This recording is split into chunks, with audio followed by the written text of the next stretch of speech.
Ya comienza De los pies a la cabeza, el programa de la Facultad de Medicina de la UBA que te invita a conocer todas las especialidades médicas que hacen a la formación universitaria.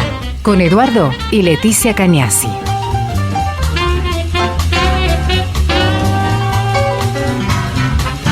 ¿Qué tal? Buenas noches. ¿Qué tal, Leticia? ¿Cómo estás? Muy bien, ¿vos, Eduardo? Acá acompañado por un amigo de tantos años, como digo siempre, pero él es jovencito. Sí, obvio. A pesar de todo, él es jovencito. Y estamos hablando de Diego Esteban Pitiot, licenciado kinesiólogo fisiatra, profesor regular adjunto de la licenciatura en Kinesiología y Fisiatría de la UBA, director del Departamento de Discapacidad y Accesibilidad de la Facultad de Ciencias Médicas y representante de la misma en el programa de discapacidad de la Universidad y del Rectorado UBA. Diego, gracias por estar acá. Bueno, buenas noches, Leticia, Eduardo, muchísimas gracias por la invitación. Buenas noches. ¿De qué nos va a venir a contar, Diego? Mira, yo creo que hay un tema que es sumamente importante para el público en general y es del trabajo que está haciendo en el departamento, él y su equipo que nos contará, en el Departamento de Discapacidad y Accesibilidad de la Facultad de Ciencias Médicas. Bueno, ¿cuál es la función del departamento, Diego? Bueno, son muchos puntos, muchos objetivos, pero está bueno tratar de resumirlo. El espacio, primero hay que contar que el espacio de departamento de discapacidad y accesibilidad nace de la necesidad de crear un área propia dentro de la Facultad de Ciencias Médicas a una actividad que ya viene haciendo la facultad, participando del programa de discapacidad de universidad que nació en el año 2007, que consiste en actividades en conjunto entre las diferentes facultades de la UBA, diferentes sectores gremiales de investigación de la universidad, que, como les decía, nació en el 2007 y se hacen reuniones mensuales. Mañana mismo tenemos una reunión en Napuba, pero claro, la Facultad de Medicina necesitaba ese área propia, está bien, con un asiento físico, pero también una movida propia dentro de facultad. Y lo logramos el año pasado, en octubre del año pasado. El espacio físico también ya lo tenemos desde este año, y con un equipo interdisciplinario, intersectorial, porque no solamente distintas disciplinas, en mi caso, bueno, soy kinesiólogo, pero también contamos con Olivia Patané, que es abogada, Shirley Chopogrián, que es psicóloga social, Natalia Mamani, trabajadora social, Javier Flores, que es acompañante terapéutico, pero es no docente, y bueno, y también obviamente con el acompañamiento tanto del Centro de Estudiantes de Ciencias Médicas como de las autoridades de la Secretaría de Extensión Universitaria a la que pertenecemos, que es Gustavo González e Ignacio Can. Entonces, el trabajo básicamente está dirigido a no solamente estudiantes, sino docentes y no docentes, para abordar diferentes problemáticas vinculadas con la discapacidad. Y lo primero, ¿dónde están ubicados? Estamos actualmente en una oficina en el cuarto piso, sí, del edificio central de facultad. Y bueno, el trabajo, por supuesto, ese es el asiento físico, pero un trabajo que desarrollamos en varios lugares. Y el que quiera acercarse o tiene una duda o algo, sí, tiene que dirigirse ahí o mandar un mail. Claro, tenemos nuestras redes sociales, hay un mail, después si quieren el mail es discapacidad y accesibilidad @fmed.ua.ar y redes sociales @discapacidad.fmed. Sí, ahí tenemos mucho movimiento, pero bueno, también pueden acercarse. Cuarto piso, sector M3. En M3, exactamente, de lunes a viernes, de 10 a 18 horas. Y bueno, son diferentes, por diferentes dificultades. no solamente personas con discapacidad, que las hay, es una población bastante invisibilizada, uno pensaría que quien estudia una ciencia de la salud, no, en absoluto. ¿Y qué tipo de discapacidad? Discapacidades desde el punto de vista motora, variada, Sí. motriz, pero también sensoriales, personas sordas, personas con alteraciones en la sensibilidad, bueno, ceguera y también alguna discapacidad psicosocial, que es un término que está tratándose de instalar en vez de lo que es discapacidad mental, que ahí agrupan diferentes condiciones como condición de espectro autista o trastornos de hiperactividad. Y es una población bastante invisibilizada y que existe incluso en estudiantes avanzados de nuestras carreras. Sí, sí, es algo que no se ve, como dijiste vos, no se ve habitualmente, pero existen. Por supuesto. Y están. Sí. Sí, vos sabés que yo empecé el programa como estábamos charlando, ni la saludé a Leticia. Sí me saludaste. Sí te saludé, Sí, me pero saludaste. con una forma más explícita. Sí, me saludaste. Hola Leticia, ¿cómo No puede estás? ser. ¿Viste? En lugar de presentarla a la conductora del programa. No hacía falta. Ah, no hacía falta. No. Entonces estoy disculpado. Está disculpado. Disculpen, Pero lo no puede hacer tranquilamente. No. Sí, Ahora, sí. ahora ya me ofendí, no quiero que me saluden. Che, pero Diego, sí, es muy complejo el tema. Me imagino, antes que charlábamos fuera de micrófono, vos hablabas de una persona en discapacidad hipoacúsica, y bueno, que quería estudiar una carrera que justamente está relacionada con el tema, ¿no? Y claro, tienen la duda si la pueden hacer o no la pueden hacer. Claro, y en ese caso, bueno, claro, se comunicaron con nosotros y lo que estamos viendo todavía es concertando una entrevista con la directora de esa carrera, justamente para que se saque las dudas. Esta persona está realizando el CBC en estos momentos y creo que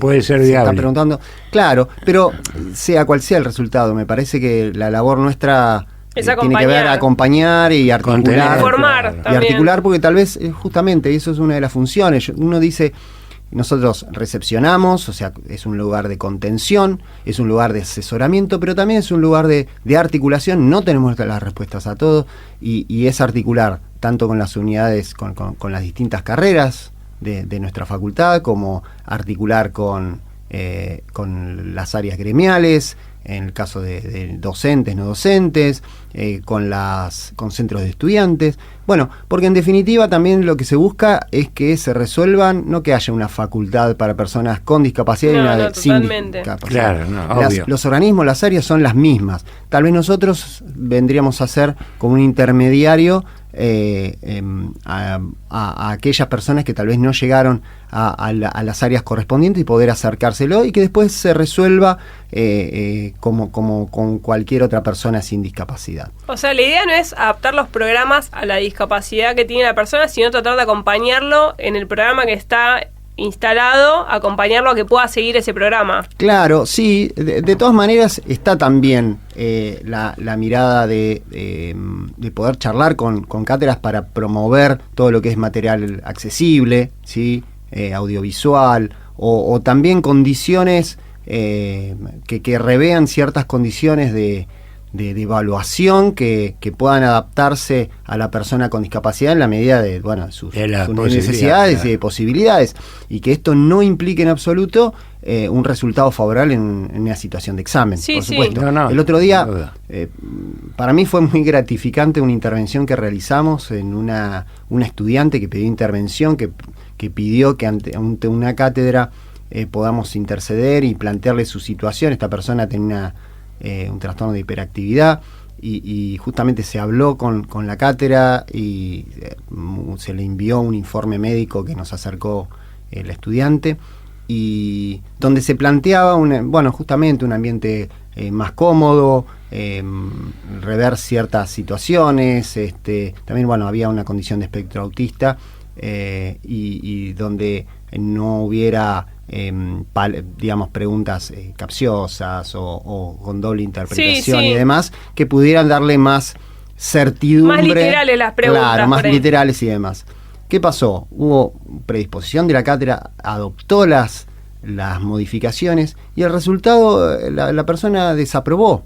Pero para nosotros fue muy gratificante, sobre todo en la respuesta del estudiante que se volvió a comunicar con el departamento y agradeció nuestra intervención, porque se sintió realmente contenida independientemente del resultado final de su examen.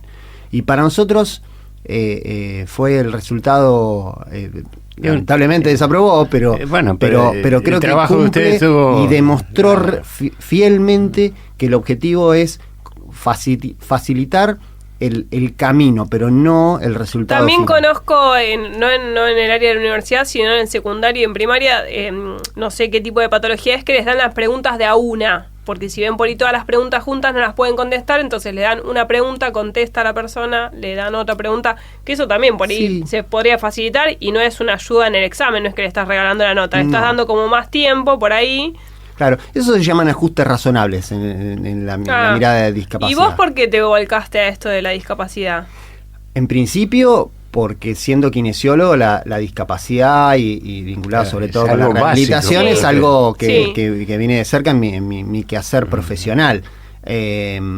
Fue así que, siendo kinesiólogo y estando en la facultad, se me ofreció representar a la Facultad de Ciencias Médicas en el programa de discapacidad universidad. Tal vez con la experiencia de mi tarea asistencial, ¿no? Y también docente, si se quiere. Ahora, descubrí un mundo diferente, donde, bueno, la discapacidad es un tema sumamente amplio, no solamente vinculado con temas de salud, hacen a la calidad de vida de las personas, y en este caso, vinculado con la facultad, de acercar, digamos, favorecer una verdadera educación inclusiva, ¿no? Y por otra parte, que esto yo siempre digo que por ahí nos diferencia de las intervenciones de otras facultades, porque todos, tal vez todas las facultades dentro del programa, digo, y con nuestros estudiantes, compartimos poder facilitar el camino o acompañar el camino a estudiantes, docentes y no docentes.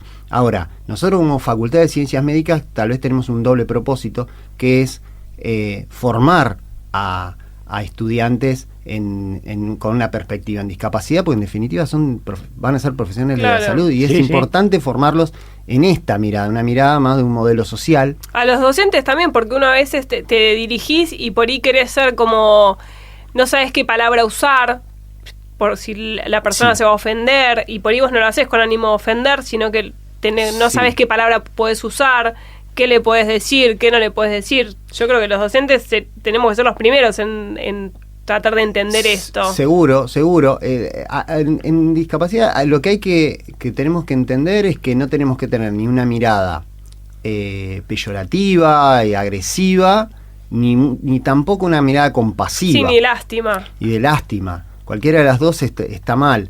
Llamar a las personas por su nombre, o sea, por su nombre literal, sí, ¿no? Obvio. Y a lo sumo referirnos en general a personas con discapacidad, sin caer en esos eufemismos, inválido, discapacitado, o la mirada compasiva, esto es un angelito, lo que es capacidades diferentes o capacidades especiales. No, es una persona con discapacidad.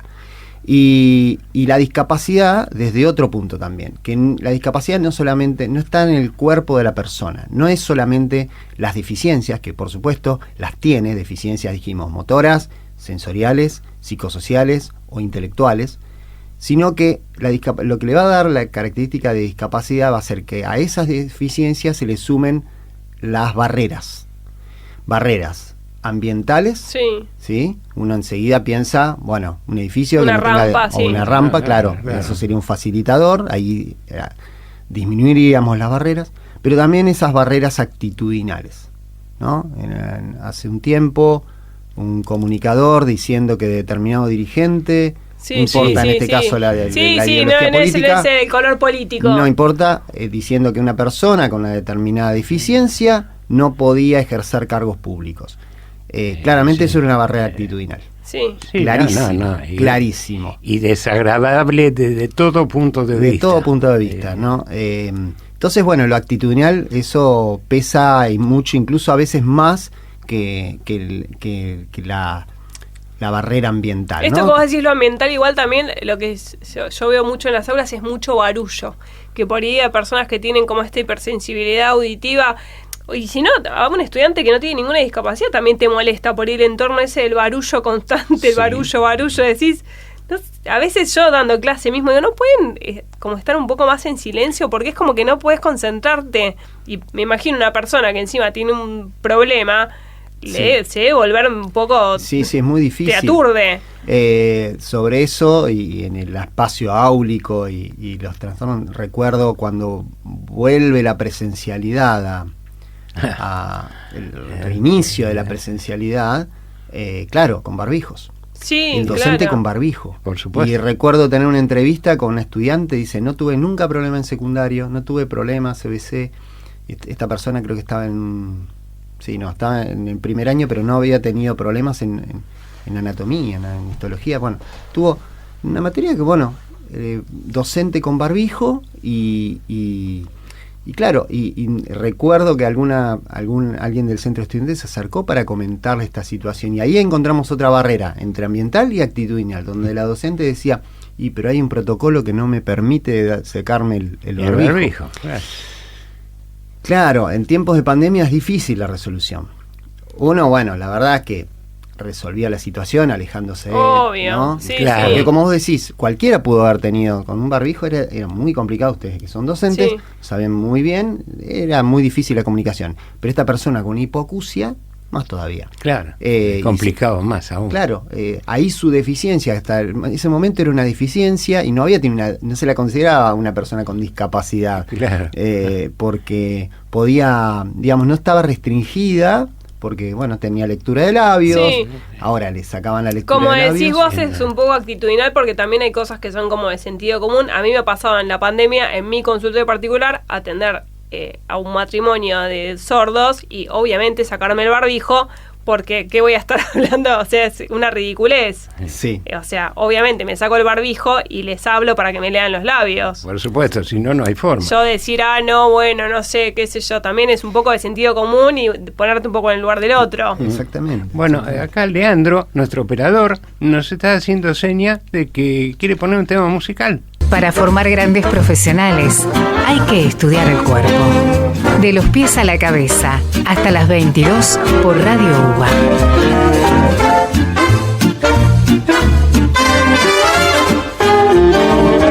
Gracias, Leandro, y estamos de vuelta. Estábamos acá con el amigo del profesor Diego Esteban Pitiot, kinesiólogo y fisioterapeuta. Y ahora en el departamento de discapacidad, que era lo que estábamos hablando. ¿Abandonaste tu parte docente? No, si da clase, si fue un tema hacerlo venir. Ah, ok. Fue complicado. Acá leo en un folleto que nos trajo Diego, charlas informativas y capacitación. ¿Esas a quién están dirigidas, esas charlas? Son abiertas a la comunidad, también depende de la temática, es verdad, Sí. pero en general son abiertas a la comunidad. De hecho, hacíamos mención fuera del micrófono una charla que venía por una efeméride que tiene que ver con el día del trastorno espectro autista que hicimos hace un par de meses. Esa fue la entrevista de la que estábamos hablando. Esa fue la entrevista. Sí. Seguramente sí, una charla Sí. que realizamos que llevó a cabo 2 docentes de fonoaudiología. Sí, fue esa la charla. Y que muestra, en ese caso está dirigida a la comunidad, pero más que nada, invitados estudiantes de todas las carreras. Dice que se acercaron muchos alumnos a... Sí, se hizo justamente en la escuela de kinesiología. También, el otro día se hizo, porque se realizó un convenio con la Fundación Esteban Bullrich, y se hizo una charla de concientización.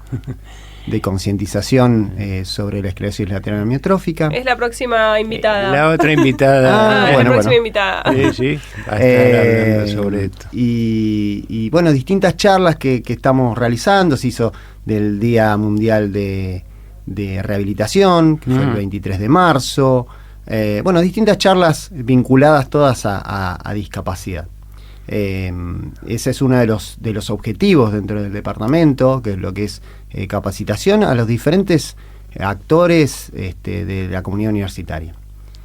También puede ser que haya escuchado que iban a poner intérpretes para alumnos sordos. Sí, bueno, eso... podía gestionar eso de... exactamente, no, sí, está en cada acto público de Facultad de Ciencias Médicas. No para las aulas, no para las clases, digamos. No, claro, sí, para la lengua de señas. No fue una actividad promovida desde el departamento, se hizo directamente de lo que es decanato, pero bueno, hace también a la inclusión de personas con discapacidad. Sí, también debe influir, pienso yo, mucho la carrera que este futuro alumno quiera realizar, porque hay algunas actividades que son necesarias cierta capacidad. Claro, totalmente. Entonces, por ahí, para otra carrera podría llegar a tener, digamos, ningún problema, y en esta que por ahí quiere elegir, sería como un poco complejo el manejo. Seguro, por eso es un tema sensible y tratado siempre con la mayor responsabilidad. Nos ha pasado, y esto vino, la inquietud vino de una docente de una de las tecnicaturas, donde veía, una estudiante con discapacidad. Ella veía que era sumamente difícil. Sí, conozco el caso, claro, sí. Y nosotros también intervenimos, en realidad, dándole pautas a la docente, también avalando que de pronto, si por todo lo que nos estaba comentando, realmente era sumamente complicado que esta persona pudiera avanzar en esta tecnicatura. Y luego ejercer. Y luego ejercer. O sea, digo esto porque también, para que no se tome que siempre va a ser tomado nuestra intervención en avanzar sí o sí, porque sí dentro de que sea viable siempre, ¿no? No, en absoluto. En este caso en particular, y por cómo lo que analizamos en el caso, la verdad que era sumamente complicado, y la docente había actuado debidamente. Por supuesto, sí, charlamos y reforzamos algunas pautas que nos parecía que ella debía tomar a partir de ahí.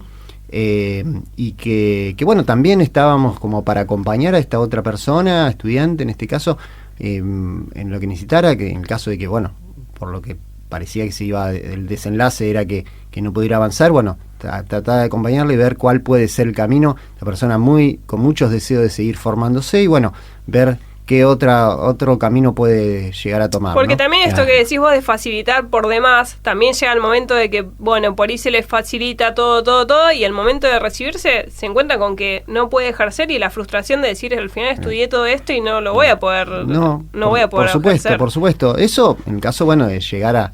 Pero esta persona en particular no estaba cumpliendo los objetivos pedagógicos. Claro, no podía hacer las prácticas. No podía cumplirlo, entonces ni siquiera estaba esa posibilidad de poder seguir avanzando. Pero aún así, tomando en cuenta que pudiera uno hacer la vista corta en determinadas cosas, también iba a ser muy complicado que esta persona pudiera ejercer, ¿no?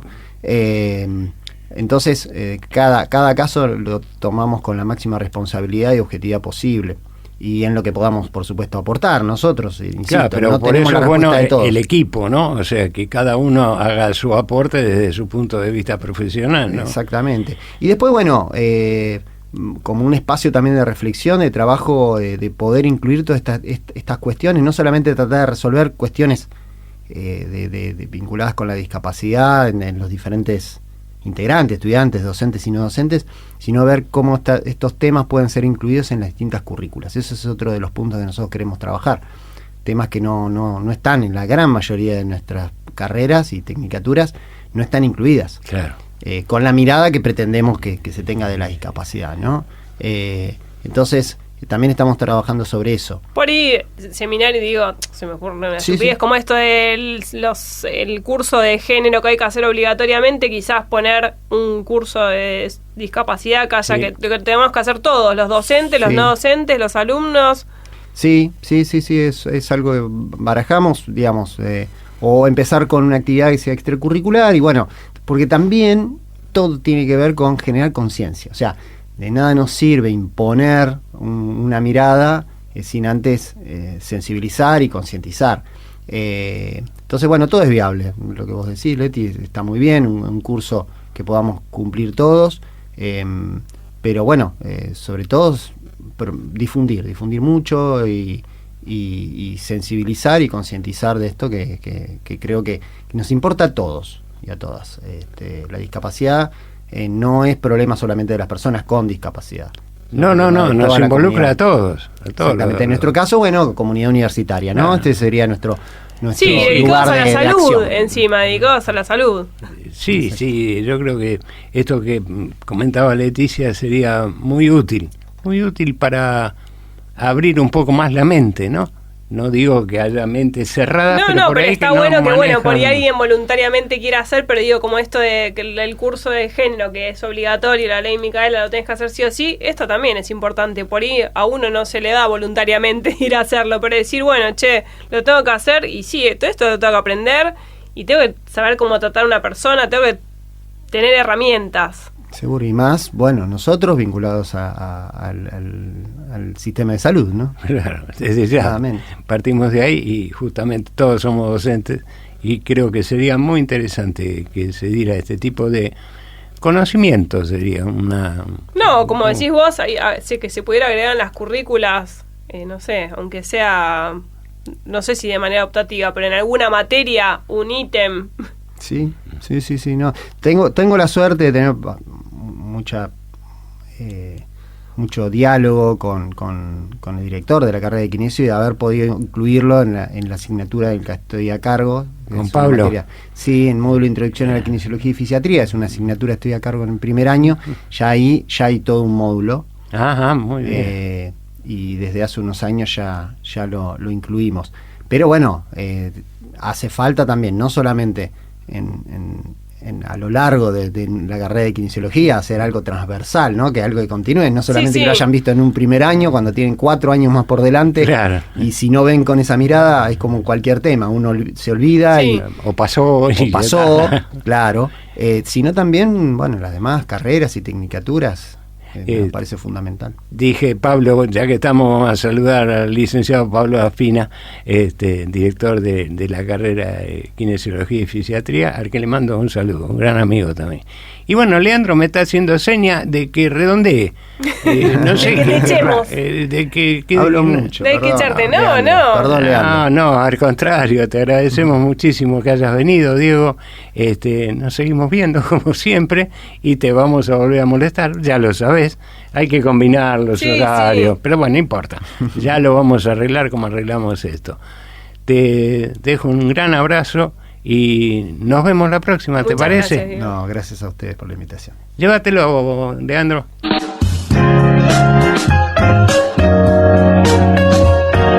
Para formar grandes profesionales hay que estudiar el cuerpo de los pies a la cabeza. Hasta las 22 por Radio UBA. De los pies al celular.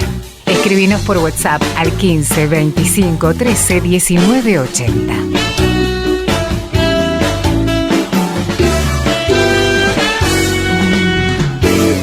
Y estamos de vuelta y acá estamos acompañados, Leticia, de Agustina Buñar, directora de la Fundación Esteban Bullrich. Muchas gracias por estar acá, Agustina, con nosotros.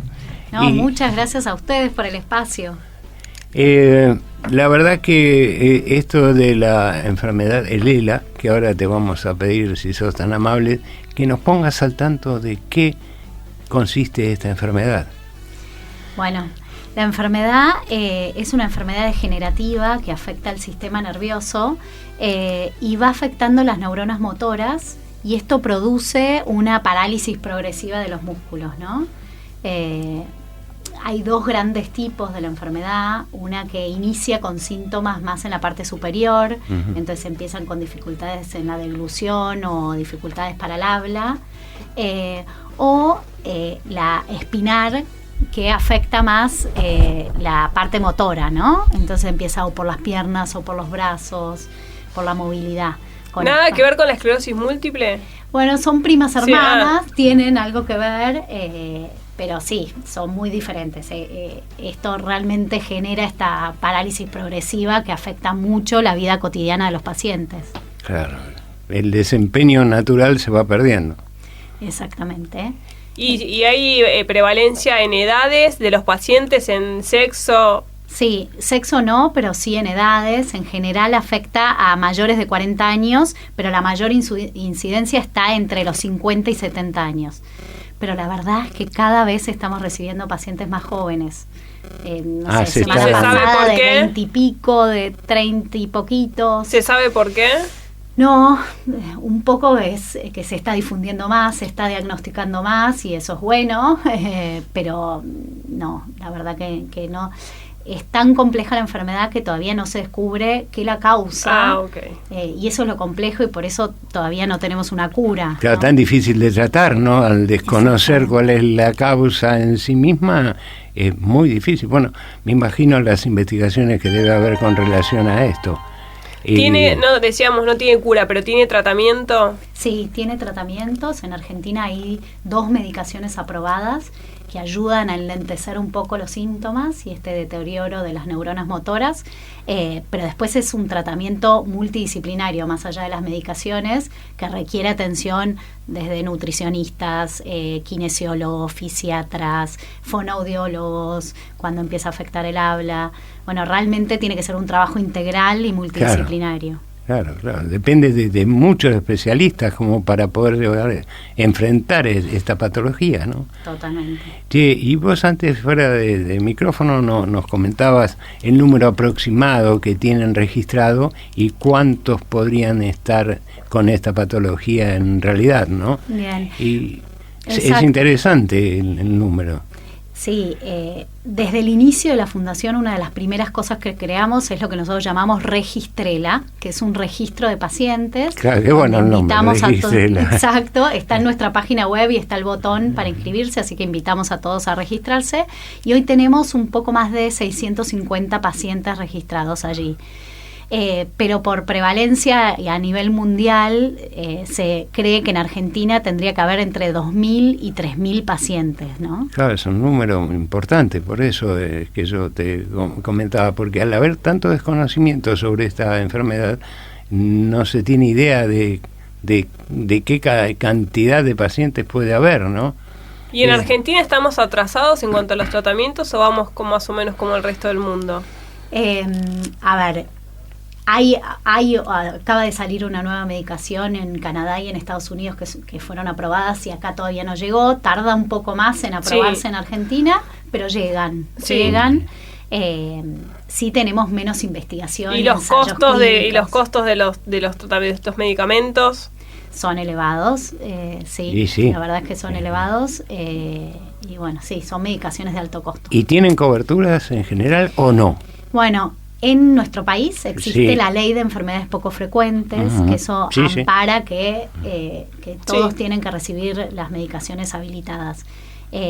Pero bueno, claramente no es suficiente, son familias que necesitan muchísimo más que no es solo la medicación. Claro, exactamente, y requiere de tratamientos, llegado el caso a una traqueotomía, o que requieren una infraestructura en el hogar, un cuidado que muchas familias de nuestro país, especialmente en el interior, nosotros trabajamos asesorando y ayudando a familias de todo el país. Es muy complejo, ¿no? Y encontrar estos profesionales para su tratamiento, bueno. Vos formás parte de una fundación. Exacto, de Fundación Esteban Bullrich, que fue creada en abril del 2021. Esteban fue diagnosticado con esta enfermedad y ahí, gracias a su espíritu y gran vocación de servicio, sus amigos, su familia decidieron crear esta fundación. Para acompañar eso, la misión de la fundación es mejorar la calidad de vida de pacientes que transitan la enfermedad de la ELA.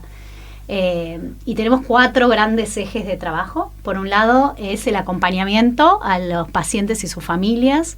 Entonces, en esto que les decía, desde brindarles asesoramiento para todos los trámites que tienen que hacer para acceder a tratamientos, hasta ayudarlos a tramitar turnos con profesionales en sus localidades. Bueno, tratamos de ayudarlos en todo lo posible. Y a su vez tenemos encuentros entre pacientes y entre familias con el objetivo de cuidar a los que cuidan, ¿no? Sí, que totalmente. En esta enfermedad es tan duro y tal cual, se transforman en cuidadores. En un montón de enfermedades, sí, exacto. Eso de nadie o sea, no tenés en cuenta el que está cuidando al que está enfermo. Totalmente. Así que bueno, ese es un gran eje de trabajo. Por otro lado, nuestro programa de formación, donde buscamos formar a profesionales ya en ejercicio, participando en charlas, capacitaciones, congresos que nos sumamos con especialistas de estas disciplinas que les comentaba, para brindar formación en la adecuada atención de los pacientes, pero a su vez también en estudiantes en formación. Entonces tenemos un convenio con la UBA, claro, exacto, que recién comentaban, donde estamos brindando un ciclo de capacitaciones. Hicimos una primera general, pero ahora vamos a ir haciendo por carrera. La próxima es en agosto, para estudiantes de enfermería. Entonces, mira. Vamos a traer 2 enfermeros que con mucha experiencia de trabajo con pacientes en ELA. Entonces ellos a contarles directamente su trabajo. Claro, su trabajo dentro de la especialidad de enfermería. Exacto.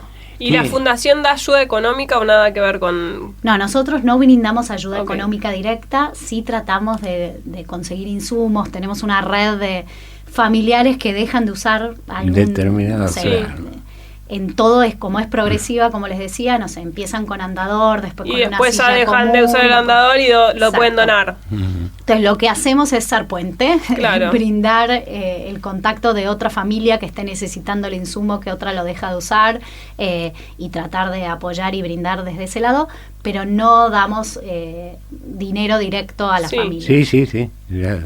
Y te puedo preguntar, ¿cómo es que te vinculaste vos con la fundación? Es una inquietud personal, discúlpame. No, perfecto. Bueno, yo no conocía ni a Esteban ni a la familia, no, me contactaron, hicieron la búsqueda a través de una consultora de recursos humanos y me contactaron a través de LinkedIn por mi experiencia. Yo no vengo del ámbito de la salud. Te iba a preguntar, te iba a preguntar cuál era tu carrera de origen. Mi carrera de origen es la licenciatura en Ciencias de la Educación. Sí. Soy maestra, así de nivel primario. Sí. Se te ve la cara de sufrida. Pero siempre trabajé en el tercer sector, en ONGs, me especialicé en la gestión de organizaciones sin fines de lucro acá en el país, y siempre trabajé en el sector, y había trabajado en una fundación de enfermedades poco frecuentes, casi por 4 años, entonces desde ahí vieron mi experiencia y me contactaron, y participé de la búsqueda, y bueno. Sí, debe ser un trabajo bastante intenso, ¿no? Esto de formar no solamente la fundación, sino la función que cumple la misma, es muy amplio.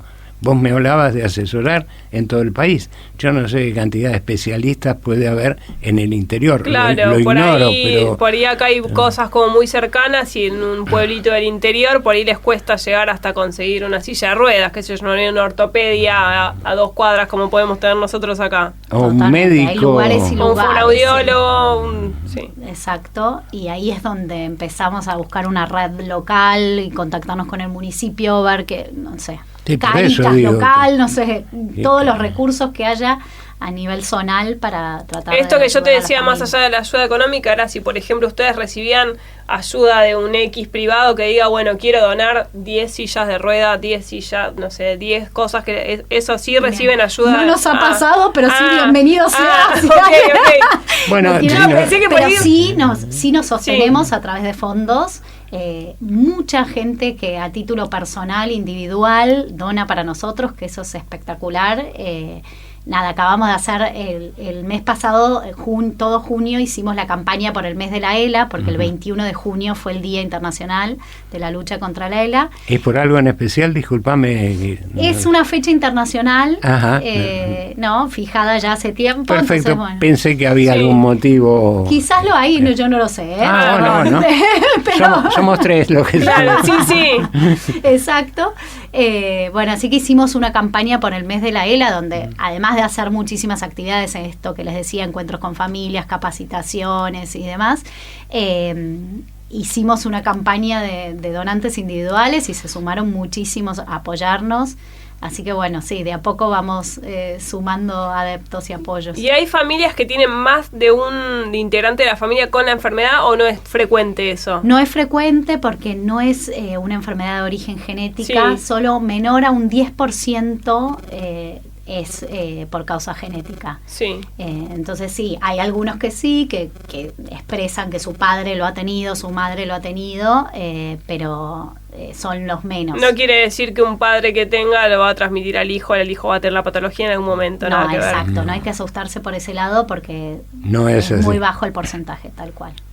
Sí, y de acá hacemos un llamado a aquellos que quieran donar a la fundación. Claro, el que quiera donar algo a la ¿Cómo se comunican con ustedes? Perfecto, tienen que entrar a nuestra web, que Sí. es www.fundacionestebanbullrich.org, y ahí van a ver un botón clarísimo que Donar. dice donar, exacto. Y Así ahí que- los lleva a una página de un formulario de donación segura, así que todos los datos que Sí. entreguen Bien, ahí son son seguros. O nos escriben a contacto@Fundación Esteban Bullrich, o a través de nuestras redes sociales, nuestro Instagram, Fundación Esteban Bullrich, y ahí nos escriben y nosotros inmediatamente nos ponemos en contacto. Bueno, Y la medicación, esto que vos decís, las obras sociales y las prepagas deben cubrirlo porque están dentro de este plan de enfermedades poco frecuentes, pero la medicación se consigue. No, sí estas dos que están aprobadas Sí. por ANMAT se consiguen. O sea, hay en el país y hay a disposición, país. no es que está en falta en algún momento. No, están a disposición, pero sí hay insumos. Otra herramienta fundamental cuando los pacientes se quedan sin capacidad de habla son los sistemas de comunicación Sí, alternativos, por sí. ejemplo. Que eso hay, o vienen de afuera con muy, muy alto costo, y ahora nos contactamos con unos desarrolladores de Bahía Blanca, un equipo de CONICET espectacular, que desarrollaron un sistema de habla alternativo que tiene el traqueo ocular para cuando ya no pueden tipear Sí. los pacientes. Bueno, nada, espectacular Sí, que lo una maravilla, desarrollan en nuestro sí. país y a mucho menor costo. Así que eso también lo estamos recomendando a los pacientes. Pero bueno, esas son las cosas que no entran dentro del PMO, Claro, el sí. plan médico obligatorio. Entonces, algunas obras sociales hacen el trámite y lo logran conseguir, pero otras no. Entonces, bueno. Bueno, y Leandro me está haciendo señas de que vamos a poner un tema musical. Para formar grandes profesionales hay que estudiar el cuerpo. De los pies a la cabeza, hasta las 22 por Radio UBA.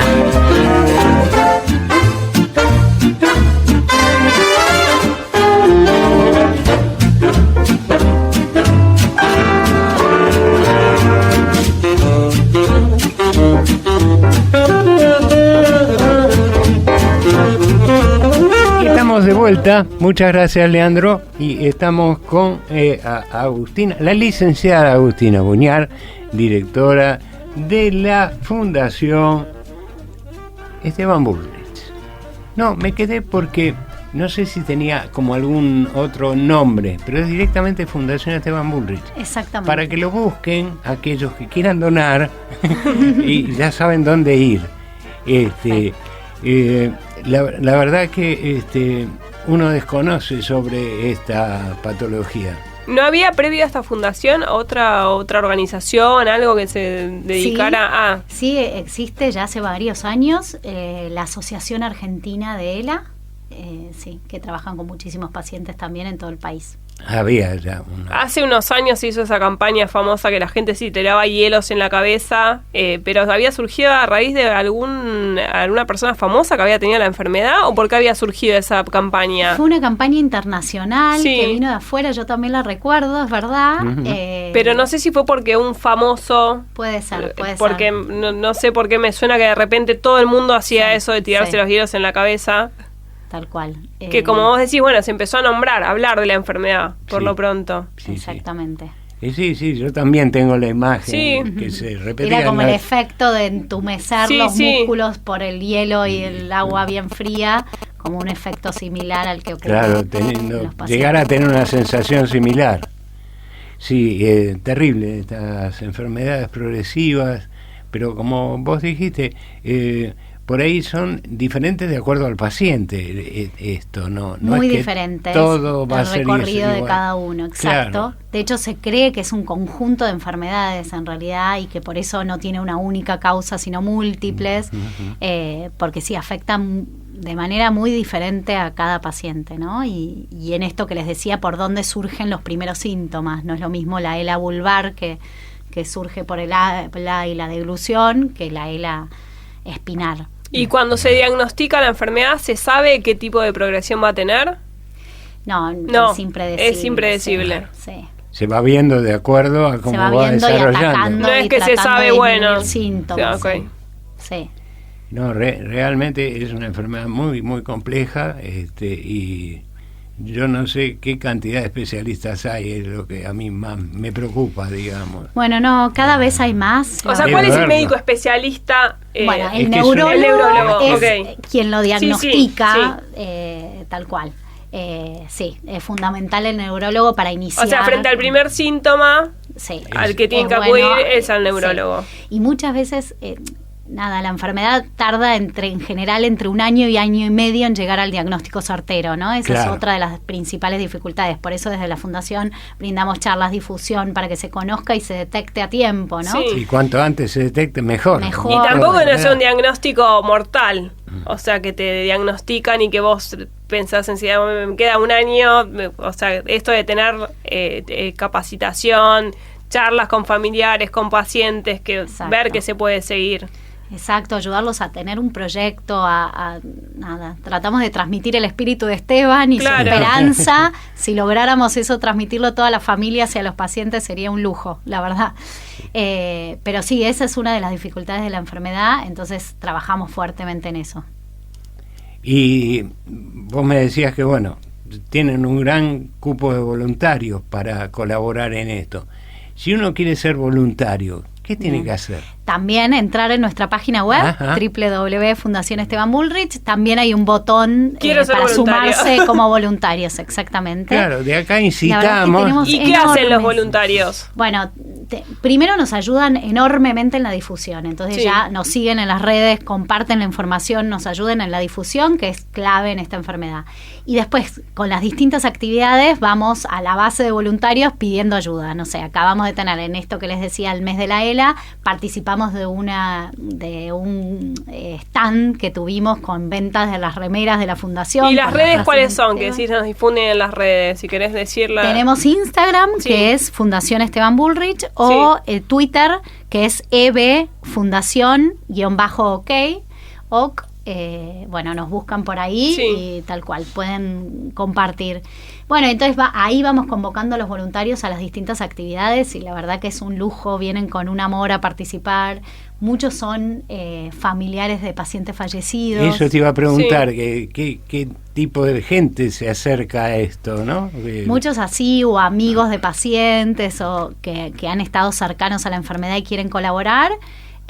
O muchos que han trabajado, o no sé, el otro día vino una voluntaria que era directora de una escuela que Esteban como ministro de Educación había colaborado, entonces quería devolverle un poco lo que ella había recibido. Bueno, hay de todo, ¿no? Las motivaciones por las cuales se suman los voluntarios, pero se armó una lindísima comunidad que nos apoya enormemente.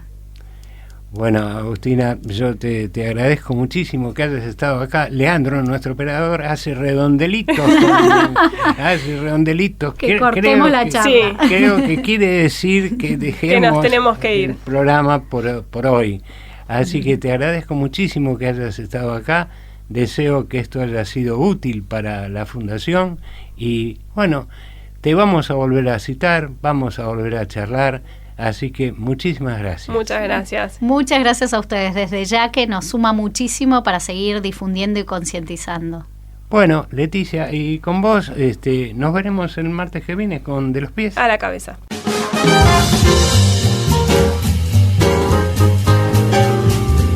De los Pies a la Cabeza, un programa con el corazón de la Facultad de Medicina.